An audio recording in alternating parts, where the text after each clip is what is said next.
everyone. It's really good to see you again. Thank you for returning to my channel. And if you'd like to subscribe or like down below, that would be awesome. But if not, thank you for coming along.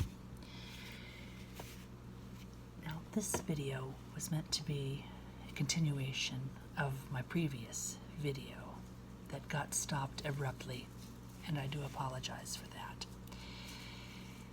I had just finished going through one of two books that I received as a gift from a friend of mine who went to Yellowstone National Park this summer. She brought me back two books. So I got through one, but I didn't get through the second one. So I would like to go through that book with you and read some of the interesting highlights that I feel would be interesting to you. And I might add, they both came in this wonderful crinkly bag. Sounds so good. Very relaxing, I think. Tingly for some of you, maybe. Anyway, let's get started. And I might just, after we finish going through it one time, maybe leaf through it a couple more times without any talking and just page turning, because I know a lot of my subscribers like the page turning videos I do.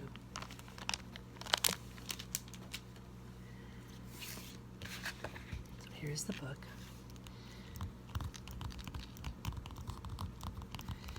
In pictures, Yellowstone, Nature's Continuing Story. And I hope you can see it. Let's see. Trying to figure out where the video starts and where it stops. Okay. So, I have a pretty good idea of where the camera follows, and hopefully it won't fall this time. My camera fell down yesterday, and I thought it had stopped recording. It hadn't, but it recorded some things that I didn't really think were necessary on the video. So it says at the bottom, from the story behind the scenery, people. Okay. Here's a beautiful picture of a moose, or I think it's an elk actually. I usually can tell by the shape of the snout, the head.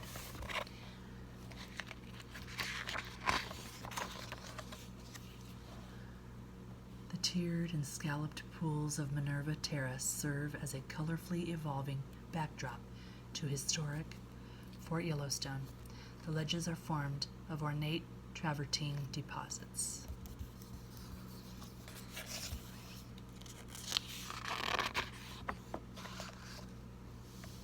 It's amazing what chemicals and resources the earth produces.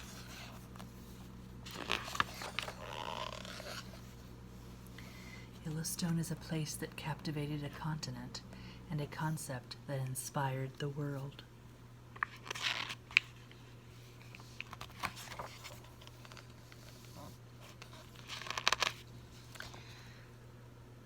Sheep Eater Cliff and calcite springs.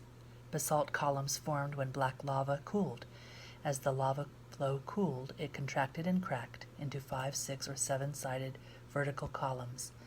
The Sheep Eaters were a group of Shoshone who lived in Yellowstone. Here is a sign that is at the Continental Divide called Grants Pass. Elevation 8,000 feet. Pacific drainage to the right, Atlantic drainage to the left. The configuration of the land and the vagaries of weather cause rain and melting snow to flow either to the Pacific or Atlantic Oceans.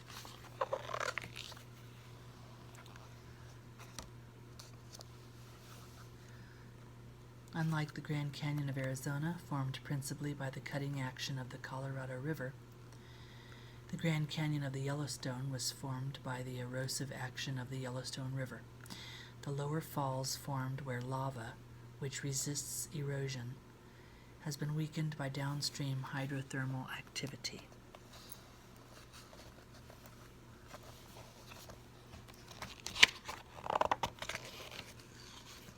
Snow looks pretty on the landscape. And I've already read about Old Faithful in my previous video,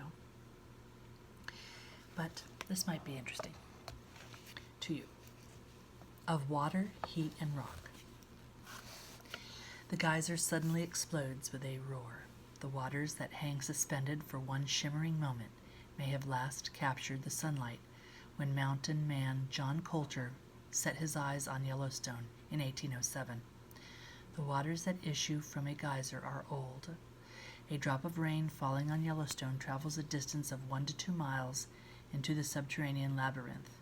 By the time it returns to the surface, hundreds, maybe thousands of years have passed. A geyser has 3 main components: an ample water supply, an underground heat source, and a subterranean reservoir and network of cracks and channels. Rain and snow provide the first element.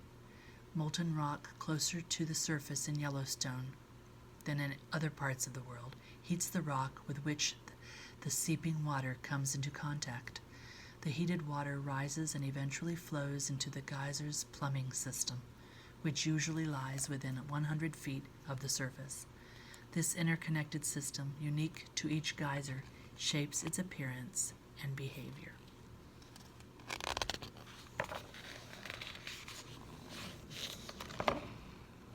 This is the Castle Geyser. This is the Steamboat. This is the tallest geyser in the world. This was on the news recently. It doesn't erupt as regularly as Old Faithful. Steamboat erupts in intervals of 4 days to 50 years, and it just erupted recently. I think that's what made the news, I'm not sure. And this is the Riverside Geyser. Each of these geysers' throaty bursts serve as a well-timed reminder of the internal fires lurking within the earth. No human architect ever designed such intricate fountains as these. There's a little rainbow coming off of it. Pork Chop Geyser.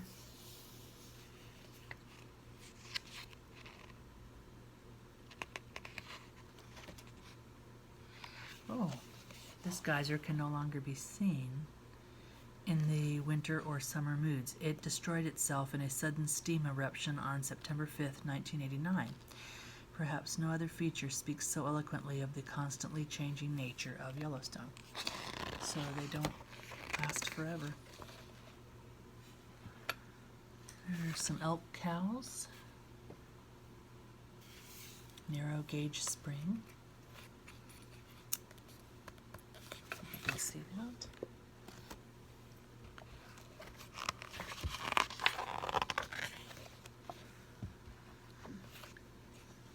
This is the Grand Prismatic Spring. This is a walkway, a man-made walkway that they made. Beautiful.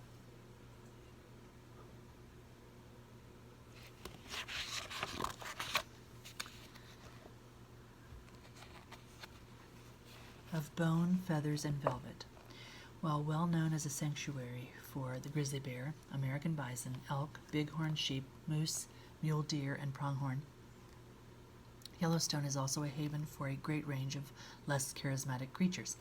Tiny ephrodid flies, specially adapted to life in harsh thermal areas, secretive and night-dwelling red-backed voles, high-flying hawks foraging for prey, trout instinctively struggling upstream to spawn, the western chorus frog dominating the night sounds of early spring, a rubber boa related to the giants of the tropics. All are interrelated in an intricate web of ecological associations. In nature, diversity and complexity are indicators of good health. Measured against those standards, Yellowstone is a strong and vibrant geological system. There's another elk and some bison. And this is the yellow-headed blackbird and some ground squirrels. They were once mistaken for picket pins by pioneers. Today, these whimsical creatures are popular photographic subjects.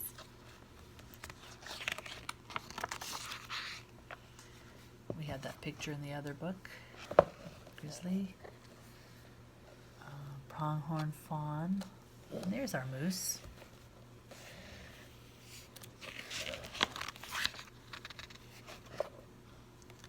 The gray wolf. River otter. Badgers. There's a dam that was built by beavers.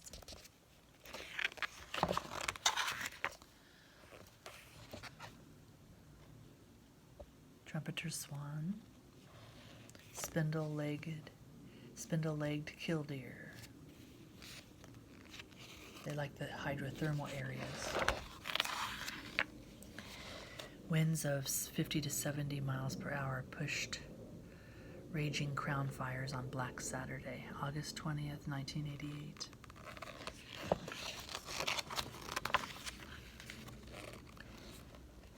The plants of Yellowstone have evolved with fire. Although plant parts above the ground may be charred, root systems remain mostly intact. In a year's time, the plants sprout with new stems and leaves. With reduced canopy cover and ash-enriched soils, the increased sunlight, water, and nutrients foster growth. The deep pink blooms of fireweed and yellow groundsel confirm the promise of renewal.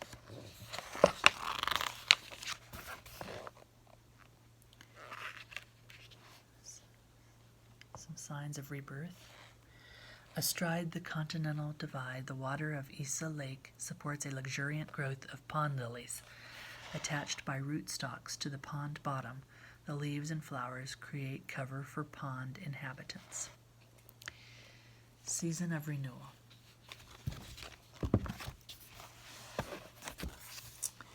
As the rhythms of nature ebb and flow with the transit of the earth about the sun, winter brings heavy blankets of snow and ice, piercing winds, and plummeting temperatures. It is often a time of stress, hardship, and death. The life of Yellowstone is tested for several harsh months each year, but winter eventually blends into the lengthening days and warmth of spring. Spring is the animator of Yellowstone. It is a season of birth and renewal. And the people that come to visit can take a tour on horseback or stagecoach or a walking tour with a park ranger. And in the winter, you can take a snow coach. I did that once. The snow coach is a warmer alternative to snowmobiling. Snow coaches originate from Mammoth Hot Springs and Old Faithful, where park lodging is available in the winter, as well as from Flag Ranch and West Yellowstone. As Yellowstone rests, the slowed pace allows visitors a more intimate experience with a snow-shrouded wonderland.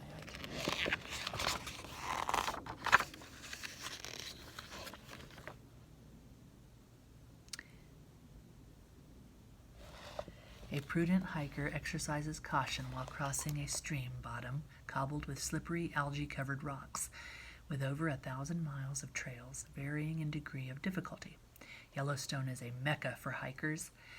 Weather, terrain, elevations, mileage, and bear closures are factors to be considered before undertaking any backcountry trip. Check with the local ranger station. We need beauty as well as bread, places to play in as well as to pray in, places where nature may heal. John Muir. we have the map of the park. And there's the big lake in the middle, Yellowstone Lake.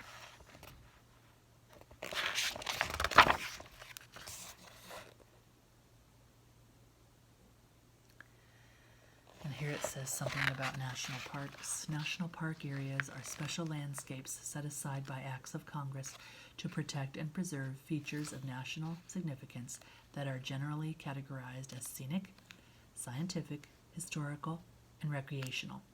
As Americans, we are joint caretakers of these unique places, and we gladly share them with visitors from around the world.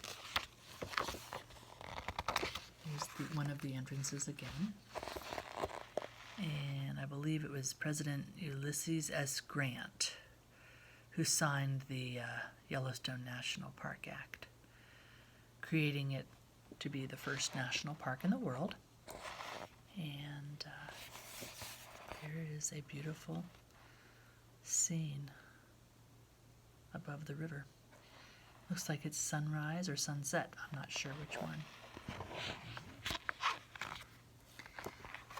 And lastly, it says the bison, symbol of Yellowstone, symbol of America.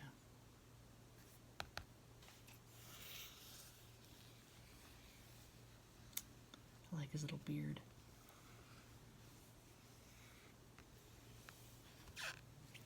So now I will not talk anymore until the end of this video. I will just turn the pages, let you enjoy the sights of the park and the sounds of the pages turning.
enjoyed this video, please like and subscribe down below if you'd like to see more videos like this, or just keep viewing them if you'd like to. I appreciate your company, and we'll see you next time. Bye-bye.